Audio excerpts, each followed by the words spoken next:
The scene opens on a typical suburban street. Birds tweet, children laugh in the distance, and a gentle breeze rustles the leaves on the trees. Suddenly, this peaceful scene is shattered by the screeching sirens and flashing lights of multiple police cars that come to a dramatic, almost theatrical stop in front of a modest house.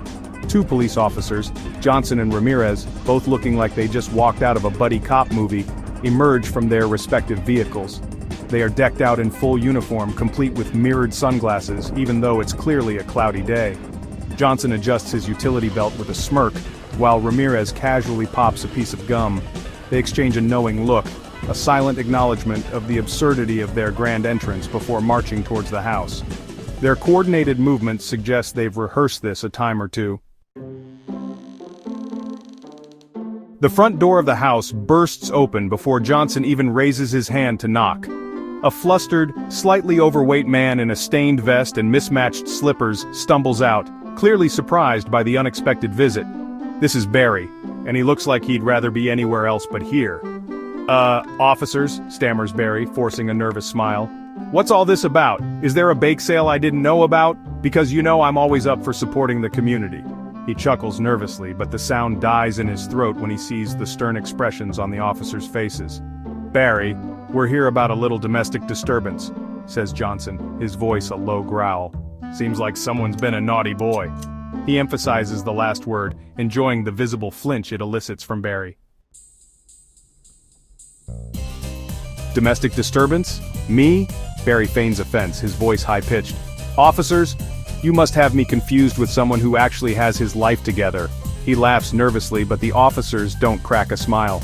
Oh, we know it's you, Barry, says Ramirez, leaning in close. We got your greatest hits playing on repeat back at the station. You're practically a celebrity. He winks, and Johnson stifles a laugh. Barry opens his mouth to protest, but before he can utter a word, a woman's voice rings out from inside the house. Don't even try to deny it, Barry. A petite woman with fiery red hair and a matching temper, Debbie, steps onto the porch, arms crossed. These officers know a thing or two about domestic disturbances, especially the ones you create. Now, Debbie, Barry stammers, his face turning a delightful shade of crimson. Let's not get ahead of ourselves. Maybe we can just talk this out like civilized... Oh, I think the time for talking is over, Barry.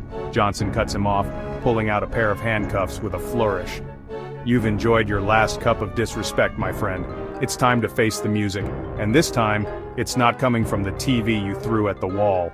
The officers grab Barry, who's now sweating profusely, and dramatically escort him towards the waiting police car. As they shove him gently into the back seat, Ramirez whispers loud enough for everyone to hear. And try not to flirt with the female inmates this time, all right, Barry?